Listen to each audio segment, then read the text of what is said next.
Okay, here we go. Oh wow, look at this position. Okay, let's do introduction of the red team first. We on the top left corner we have Phil 00. He's playing toss. Bottom left, another toss player, white TB1S, and who is the Terran player? Big One is the Terran player for the red team. Oh, interesting. I didn't expect Big One to be playing Terran here.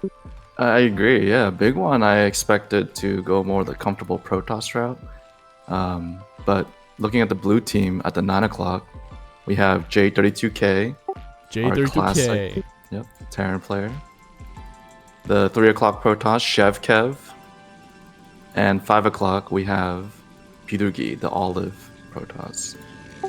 And do you think we're gonna see some bio play here by J32K?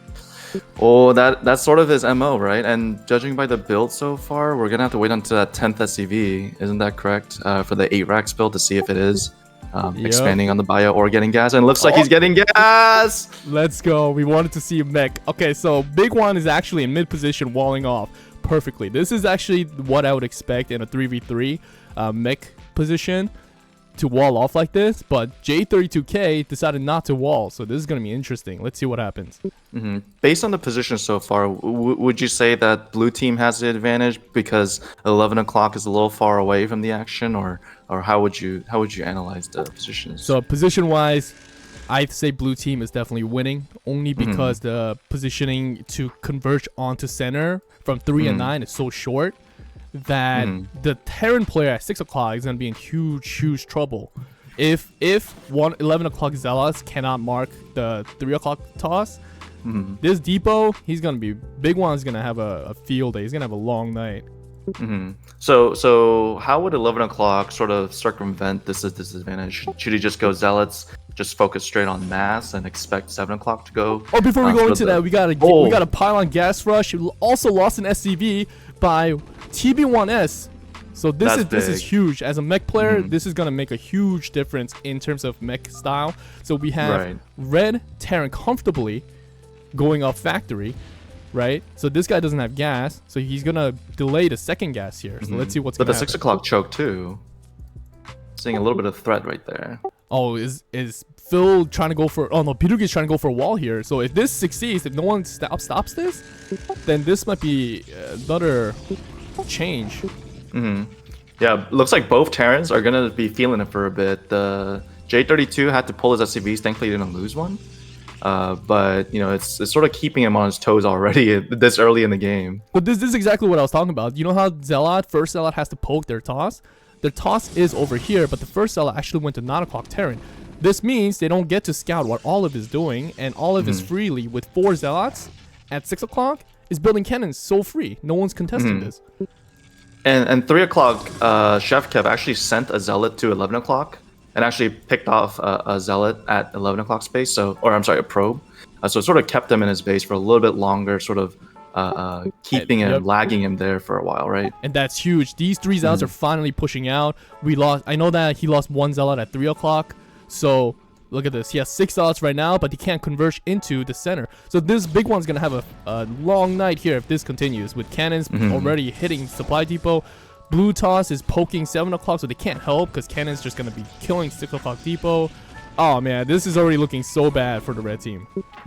Builds are looking pretty refined though so far for both 6 o'clock Terran and 9 o'clock Terran. 9 o'clock is going to be feeling for a bit, but the Zealot's just marching down. With the no wall, he's gonna have to deal with the SCVs getting picked off. Oh, one already down so far. He's just gonna have to run them away most likely. 7 o'clock is also in big trouble. He needs to pull his probe to protect his cannons. Where did all the Zealots go? Oh man, there's action on both sides. Everyone's sort of taking action. Everyone's sort of taking damage here. I think both sides. Let's see the supply count here. 34, 38, 38, 45. Blue team still seems to be winning a little bit, but it really matters what 6 o'clock happens. Is this depot gonna die? Is he gonna get a tank out soon?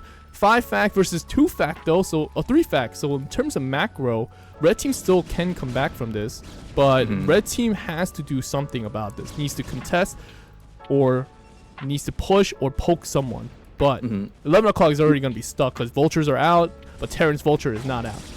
Oh no, 6 o'clock is actually abandoning his wall right now. I don't think he upgraded mines first. I think he upgraded siege first. I'm not seeing mines done yet. Oh, losing these 2 depots. Look at that. He's supply block now. Can't make any more vultures. Now he has to kite. But dragoons here are on the way. Is there an observer? No observer. So I don't think observer is needed. If it was mine, he doesn't have mine. Does he have mine? He doesn't have mine. Would this be the correct play here? The red team sort of just letting big one or 6 o'clock sort of stall as long as possible while they try and kill 7 o'clock? I think any play right now is acceptable because right now 11 o'clock just too far away from this. Can't go with help because he has to contest these cannons down here at 6 o'clock, right? But if 11 o'clock just sent his units to 9 o'clock and do the same type of damage, it would have been a different story, right?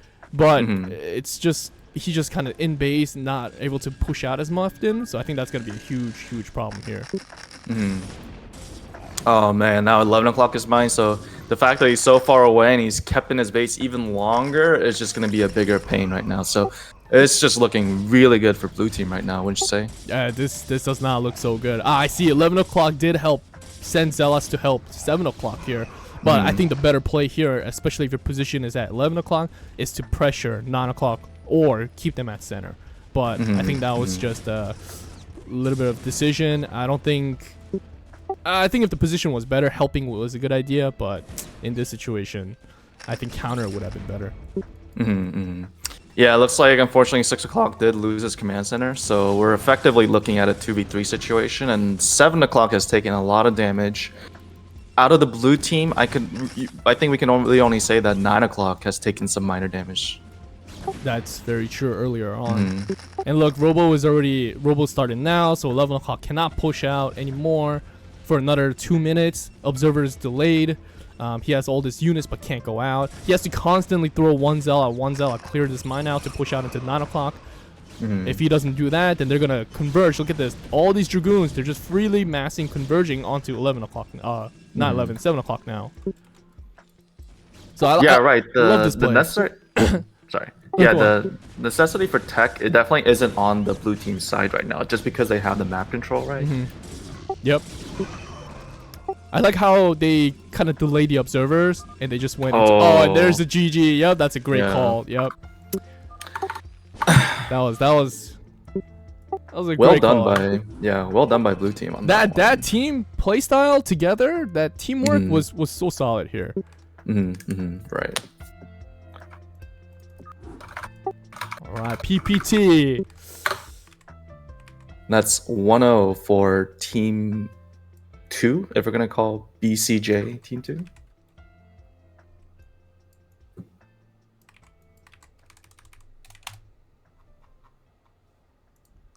That would be 0-1 for team BCJ. Who's talking across? It's me and Dizzy. Yep. Let's get it. And next game, PPZ.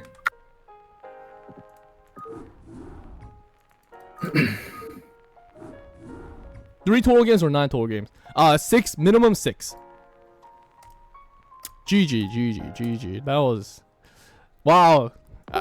Oh man, I'm just so excited. That gameplay, game style, and everyone's movement, build order, it really makes me feel like everyone's tried so hard, practicing, putting in the work. I couldn't help but crack a smile watching all of that. It was so great to watch. This was so good. That was so fun.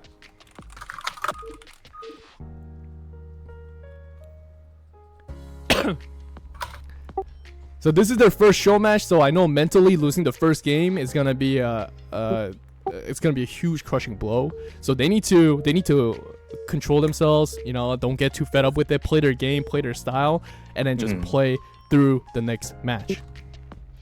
Right, exactly. As with most things, and looking at these positions, wow, this is insane. So I guess yeah, this is what I call a Dizzy curse. Okay. I'll let you go. I'll let you get away with the intro for now. Okay, so we'll do an intro of the red team. TB1S is on the top left side as toss player once again. And then Phil00 is on the top right side. And we have Big One, the Zerg player. So Big One's actually playing both Terran and Zerg, huh? Yeah, interesting. Looks like he's feeling comfortable with sort of the non-traditional fastest race, right? The Zerg Terran. So, and that's good, right? Like, I mean, Protoss is the reliable, the stable, and the Terran, the Zerg is almost always the wild card. So, and looking at the blue team here, 12 o'clock we have J32K playing Protoss. 9 o'clock we have our Zerg, Chev Kev. And then 6 o'clock we have our red Protoss, Pidrugi, who was able to cannon in 6 o'clock Terran last game and sort of seal the victory from there. Oh, it seems like blue team already has a lot of strategy pulled up.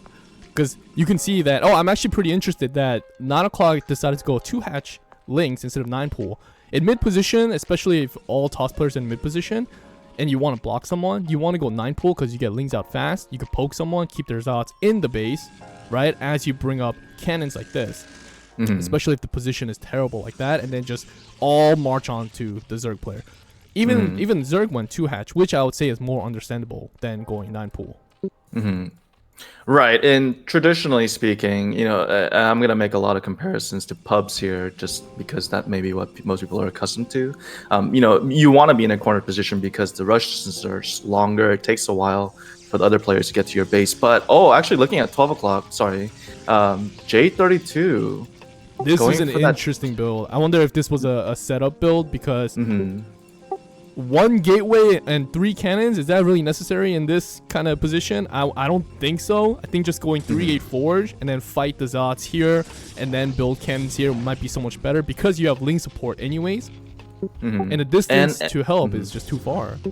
Right, and your units should be getting to the mid, getting part of the action way faster than the red team, right? Yeah, for sure. But they must have something in mind if they're going for this kind of sort of unusual or non-traditional type of style. So I think 4 cannons might be a little too much here because this just put 12 o'clock on gateway count, right? So this might give an opportunity if they notice this and the toss player at 11 just send all his zealots to 9 o'clock. This might actually be game over for 9 o'clock here, right? But let's see what happens. Yeah, they're putting the pressure on the Zerg right now. You know, Zerg usually has to deal with minimal units, right? Because they have so few drones. They're working with Zerglings who are a little bit fragile. Oh, but his 4 zealots could end 12 o'clock right here. He invested so much money into those cannons, he doesn't really have any actual units to fight with. He needs to pull probes right now to save this cannons, or he's going to lose a lot of probes here. Or are they going to commit? If 7 o'clock defend this by himself, 1 versus 2, this is doable because it's only 2 players. Just has to make more lings, put 1 more sunken up. Oh no, the cannon got canceled. Now it's just the zealots ravaging the probes. Oh god. I think they need to commit. I think they need to commit hard or just come help. But it's so far away right now. This is so bad. I think they need to. Yeah, they're not committing. They're not. Blue team falling apart slowly right here. Do this one attack. Who is this? This is purple. This PB1S is very insane decision making. Now they're all going. Wow. What a play. This move, just counter move, just saved 7 o'clock. Now let's see what these lings are going to do. These lings, if they run to 9 o'clock, it will be huge. Where's he going? 1 o'clock also has a zealot sort of right outside the cannon, so I wonder if he's going to go for a break. I don't think that'd be a good idea against the 5 cannons. Sort of just take the time, maybe get more zealots, accumulate more, and then fight it, rather than, you know, sort of fighting a limited battle. Oh, here comes the fight here at 12 o'clock. At 12 o'clock, but why are these 6 zealots just walked into 11 o'clock, uncontested, losing cannons? It's going to be the same scenario. He needs to save. Oh, going for a Nexus? Going for the Nexus. They have to do the same thing here. They have to go for the Nexus at 12 o'clock. If he loses this Nexus, it needs to be same thing at 12 o'clock here. Right. I think that was a pretty bold play, but the probes aren't drilling anymore. Oh, is he gonna get it? So close. Oh my goodness! No, he got it! He got it, and he saved 12 o'clock. But these lings gotta go. What are these lings doing? Oh no, he's breaking out at 1 o'clock right now too. Wow, they got it. But it doesn't matter because 12 o'clock still lost a lot of probes here, so we're gonna see. But they're breaking out at 1 o'clock. Let's see if these zealots are gonna come and help finally. They lost a lot of units trying to trade this. He lost about like 8 zealots here just to get Nexus. So if they could push here, they still have 1 timing right here. This really is the play. This really is the moment, right? Because you're playing at such a disadvantage if the game goes any longer, because 11 o'clock is effectively out of the game for the next 2 minutes or so. So they need to make a play. They need to either cripple 12 and or kill the Nexus, I think. Yeah, they need to go for it right here. Kill these Zealots, take their time, kill the units, don't just go for the win here. Yep, good. Take the time. You have Zerglings from behind, Zealots behind you. You could kill all these units. Oh, no. There's a lot of units. J32K called GG here? GG's out. I think that's a little premature, don't you think? That is very premature GG here. He could have just stayed alive. If he GG's, the rule is he can't say anything. Right. You have to start unvisioning so that way neither player gets the benefit. Exactly. So J32K has to unvision his teammates. I'll let him know. Oh, and looks like they're converging onto the 7 o'clock right now, and 7 o'clock sees it definitely and starts expanding the sunken. Oh man, it's gonna be a scary push because it's not only the Zerglings. The problem is J32K tapped out, but 11 o'clock didn't tap out, so he's still gonna come back. Right, eventually, you're right, exactly. 7 o'clock just needs to sort of hold on as long as he can. Eventually, 11 o'clock will be able to get Zealots out and then sort of be able to eventually slightly outmass. Big one, I think, doesn't want to engage the Dragoons like that. They want to engage the Dragoons when they get a little bit closer. Oh, there's a lot of Zerglings. Gotta pull the drones. So is this might be a good trade though. If 7 o'clock dies and 9 o'clock dies, 11 o'clock's still alive. So right, it becomes a 1v1 for a bit, and then 11 o'clock as he sort of gets back into the groove, it'll become a 2v1, right? That exactly. But we're gonna see here. He has Shuttle out. He's gonna have Reaver out soon, but it's only 5 gateways. 6 o'clock needs to expand more gateways here, and needs to get observers, or he's not going to do anything. But this Reaver might change everything. He doesn't have 3 cannons, so this Reaver could kill the cannon and start killing the probes here. Oh man, yeah, both Zergs go out now, and it becomes a 1v1 amongst the Protoss, right? 1 o'clock and 6 o'clock, but 11 o'clock is the wild card now. But here's another thing: 7 o'clock didn't call GG, but he's gonna get spotted here. He's gonna get spotted. Oh, but crazy as he saw the shuttle. He'll also point out the Reaver, though. Exactly. He'll point out the Reaver. Exactly. This game. Is 1 o'clock gonna react? Oh, he does. Oh, he's reacting. Oh my God, this is insane. What is happening? 11 o'clock also saved himself from the Zerglings as well. Oh, here comes the Reavers. The probe didn't go far. Oh my goodness, 5 kills so far. 7. Oh, 7. That's so fine. That's okay. Oh, 16.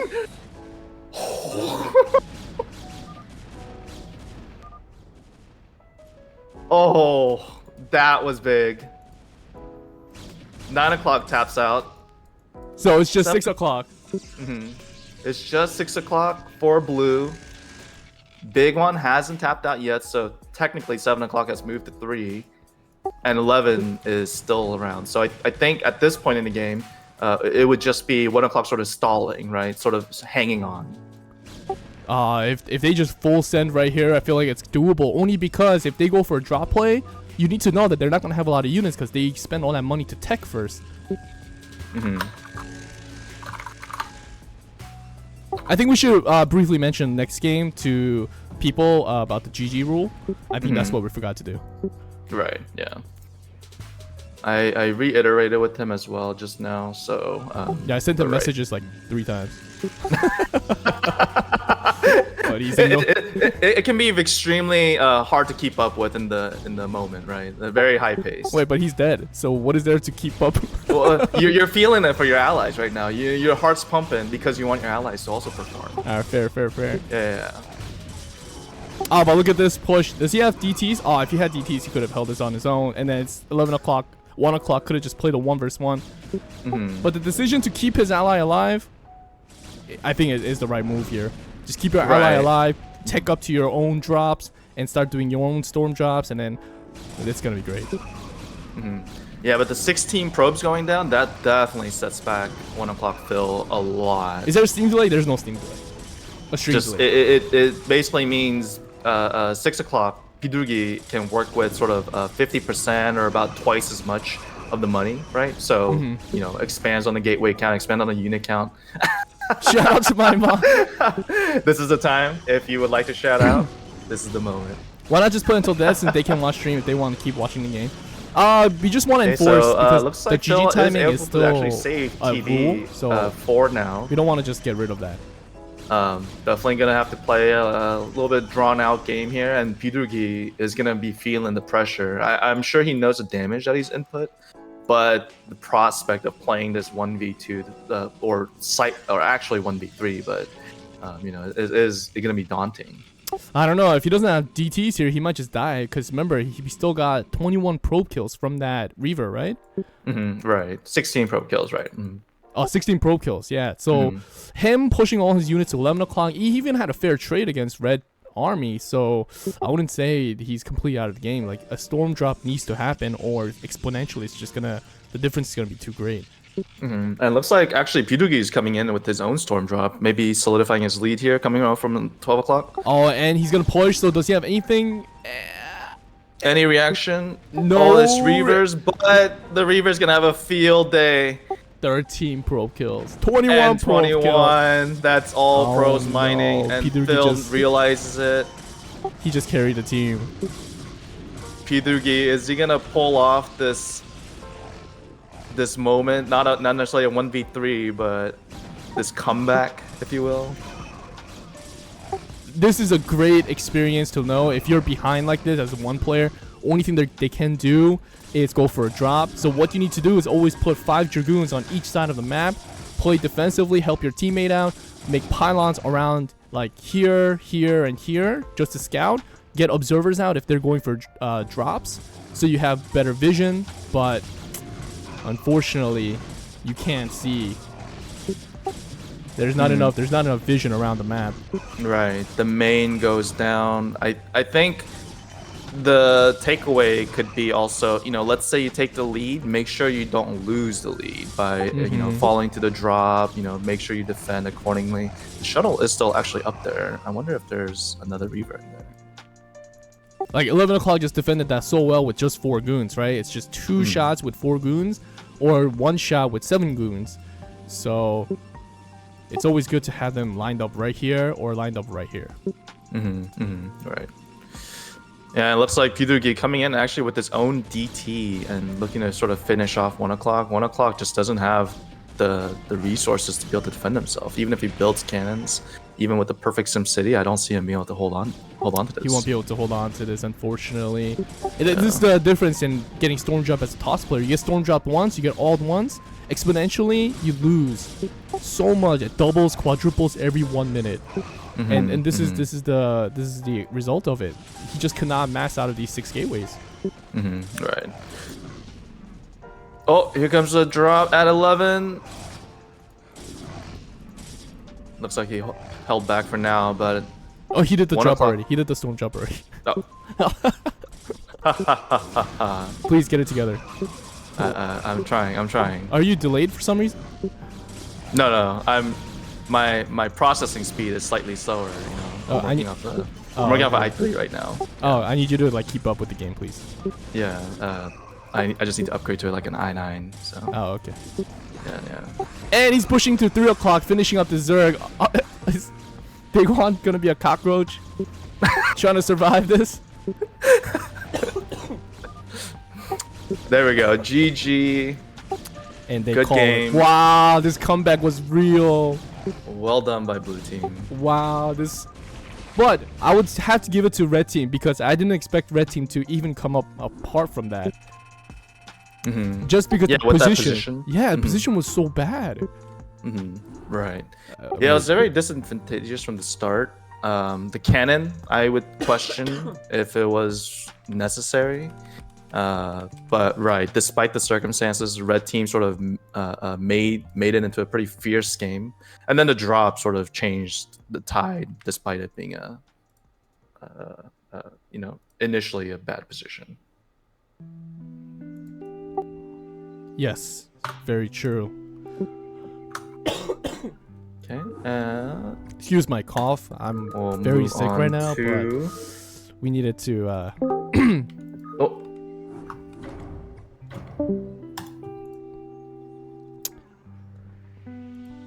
All right, let us.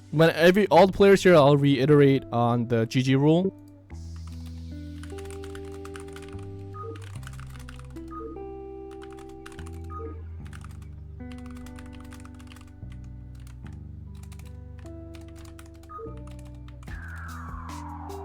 Before we begin,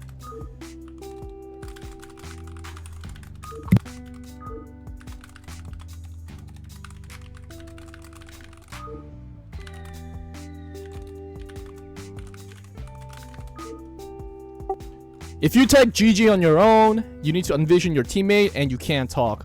Overlords also have to sack your overlords as well.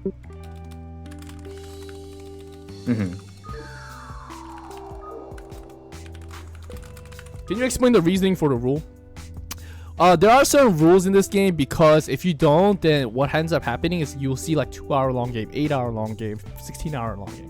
Why not talk though? Because if you type GG, that means you ended.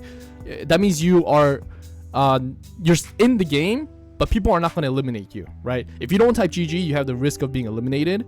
But if you want to stay in the game, you just have to stay there, right? And that is the GG rule.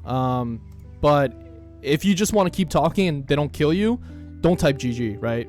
If you don't type GG, then they could still kill you and you'll be eliminated from the game. All right, so we're moving on. So technically, the set BCJ team did win the set 1, but we are still going to play PTZ, which is the last game. If you're out of the game, you shouldn't be giving your allies division advantage. Yes, very correct. Imagine like you're dead, and then what's it called? Imagine you're dead and then you type GG, but they don't eliminate you. But you see like drops going in your base, and they're like, "Oh look, hey, there's a drop at 6 o'clock," right? So, yep, that guys don't. This is just in-house, more official in-house rules. Obviously, you don't do that in pub games. All right, so we're beginning our last game of set 1. Obviously, day 102, so the set goes to BCJ team, but we're still going to be able to play this last game here. Wow, this is insane. What is this position? Yeah, this really is Dizzy positioning here. Dizzy rigged the map or something? Did someone pay you? No comment. No comment. Okay, moving on. So we're going to have red team. Big one is the Zerg player for red team. Terran player is... Who is Terran player? Phil00 opted to go Terran, and then we have TB1 as going Protoss here. Yep, and the blue team, we have 1 o'clock J as the blue Terran. And 12 o'clock, we have the green Protoss, Pidugi, who carried the last game. And then 9 o'clock, we have Chef Kev as the Zerg. I personally love PTZ. Like, if I could see any 3v3 matchups, I would. And there's only one matchup, it would always be PTZ. I agree. I think PTZ has the most dynamic, most fun, most skill level mirror matchup in anything. Right. Yeah, definitely. So we get 2 hatch from Chef Kev. We also get 2 hatch from Big One as well. But once again, we see a mid position 2 hatch build before pool. What I think in this position, I think the correct play is probably Pidugi is gonna wall up 11 o'clock again, put cannons here, and then they're just gonna all rush Terran. I think that's what the play is, and I think that's what they should be doing. Right. I sort of like to joke about it too, but I think in these scenarios, usually the play would be to sort of bully the Terran a little bit, not let them get comfortable, because once the Terran is, or whoever the Terran is out on the map, the mines sort of dictate how the game goes. Based on the games you've seen so far, would you say that any strengths or anything has popped out to you so far on any of the players? Yeah, I think Pidugi's experience playing in-house in Rising is currently leading the team, and even if his team is losing, he knows how to climb back up. Right, exactly. I'm sure Pidugi would have called it if maybe that Reaver didn't go through and it was going to be maybe like a 1v2 and he couldn't gain any sort of advantage. But yeah, the fact that he got that off and then he just pushed his way in, sort of, right, like shows his experience in these kind of moments. What I want to see from red team here is maybe if they could try to find this center fight well, fight it together, or defend well enough. Let's say like Zerglings win against Zerglings, Zealot win against Zealots, and Vulture win against Vulture. I think that's the only chance they could have because 9 o'clock is a Zerg player. So if they could somehow push everyone back into their base, they can all converge center and push 9 o'clock and kill the Zerg, making it 3 versus 2. So in that case, each race would sort of mark each other or man against each other, huh? Right here, Blue lost his Zealot. He's about to lose his second Zealot. To the Zerglings, save the Zerglings, good. And now this puts him at a good situation where the Red Zealots are out on the map freely. How many does he have? He has 6. Oh, did he lose another Zealot early on? Yeah, he sent it to 11 to sort of poke, and then lost it. Here comes the Zergling fight. Oh! That's no bueno. That was not an appropriate fight for 11 o'clock. Look at this, Vulture already shows up, hammering on the Zealot. Vulture shows up here too, but it's only... Where's the second Vulture? Oh, where? Wasn't this 8-8? It was an 8-8. Yeah, it was an 8-8. Oh, he may have missed the Vulture timing, unfortunately. Oh, darn. There's 3 Vultures here. It's okay. 3 Vultures, 2 Vultures. He already lost his Vulture. Okay. Oh, and he lost another one to 1 Zealot. That's these little things. It escalates huge. And what ends up happening is their Terran's gonna scale with Vulture count. Now he can't be on the map as much as possible, right? Right. Yeah, and the Vultures are so speedy, they'll just simply, keep chasing after everybody. And if he just can't keep up, it's sort of hard to fight that. And blue team looks like they're threatening to go 7 o'clock right now. I really like this play. Whoever's calling the Zerglings go attack the Zealots here and then go into Vultures right now, this play is beautiful. And then Vultures are just marking both Zealots and Zerglings, so they just can't come out. Yeah, it's like the Vultures have just insane map control potential. They're sort of able to handle both Zerglings and Zealots once they're out on the map, it feels. And look at this 5 racks Goon already. He has 5 gates, and he's going up Observatory right now. So one thing I did mention in PTZ, your Robo can be delayed because you have Overlords, you have flying observers, right, that you use to clear the mines out. So going for Robo this early, I don't think is a good idea. One thing I'm noticing from this game is that the Overlord placement. The 9 o'clock position player sort of has his Overlord sort of on the cliffs, as you would, just to get your vision. 11 o'clock Overlords are sort of all in this one area next to 9 o'clock and not really serving a purpose, unfortunately. Yeah, this Overlord needs to be at the choke to clear mines, which he's doing right now. He's sending an Overlord to 7 o'clock in case of mine. Oh, man. Look at this huge Zergling army just roaming the map, and meanwhile 7 o'clock is sort of slowly getting crept in by the opposing team. I think this just position, man. The red team just got positioned so bad all 3 games. Right, it's hard to say that one team was, or a red team made a mistake. I think the position was just taken very well advantage of by the blue team. Yeah, but this game it just shows. I always talk about, how I always talk about position matters? No one believed me. Everyone said a skill issue. Even you said it was a skill issue. Well, I don't believe you for a lot of things. Okay. Yeah. I see. It's not positions. I'll maintain that stance regardless. Oh, okay. So you just don't believe me. I see. Yeah. You could tell me the Earth is round, and I still won't believe you. Okay. Well. Yeah. Well, I think position matters. So believe it or not. So look at this. Yeah. They're just containing this Zerg. They know it's a problem. They could just mine out. But he does have an observer out, so he can't slowly push out. The only problem is he just doesn't have enough units out on the map. Yeah, unfortunately, 5 o'clock did lose a few goons to mines, so he may feel very uncomfortable, stepping out, afraid that maybe Zerglings will probably envelop him, while his ally Zerglings can't help. I like this call. 2 people go to Terran. I like that call. So the question is which race is gonna stay behind, right? In this case, would it be the Zerg that stays behind? I would say the Zerg should stay behind. Or Vulture. Actually, I would say Vulture could stay behind because the only thing he needs to worry about is the Zerglings at the top left. Why? Because they killed a lot of goons back down here, so they could just quickly kill 11 o'clock here. I quickly kill 7 o'clock. Actually, 7 o'clock. They could go anywhere. 7 o'clock or 11 o'clock. They just don't have to go to toss. Yeah, thankfully 7 o'clock looks like it's sort of stabilized. He's managed to sort of mine up his choke, and then the fight sort of comes back into the middle here. 5 o'clock TB sort of fighting his way back. The tank is gonna get picked off. Oh, big mine hit though. Oh, but choosing to go toss, I think is also honestly, yeah, they could go anywhere. They could go toss, Terran, or Zerg, only because. Oh man. Yeah, here we go. They just lost That too is a many lot units. of Zerglings, yeah. They saved up so well, and they're just look at this, just pushing through. Yeah, all of their engagements were very well done. They lost minimal units when they did fight, and now this is sort of the accumulation. This is sort of the reaping the benefits of maintaining those units, right? I think the problem here was none of them decided to wall. Why?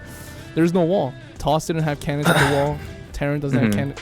There's not. I think this is a good moment to sort of let it be known that Cross advocates for walls. Yes, I support wall, but I support Starcraft wall. Big wall guy. Yeah, I'm just a huge wall for Starcraft. Yeah. Okay. Yeah. Meanwhile, we have 5 o'clock main just going down. We have 9 o'clock's. Oh, huge mine at 11 o'clock. Like tanks, 2 tanks are out. Vultures are pushing in. How are they gonna defend this? It's tough. I mean, the Zerglings are pretty much, gone. So he sort of has time. I'm sorry. He sort of just doesn't have the time to hold on, and there's the GG call. Yeah. Yeah. This position, 3 games in a row, just terrible position, huh? Yes, it's sort of been the truly the dizzy positions, I think. One thing to note, chat, if you pay Dizzy enough, he will put you guys into good positions. So donate away, okay? And I'm extremely infamous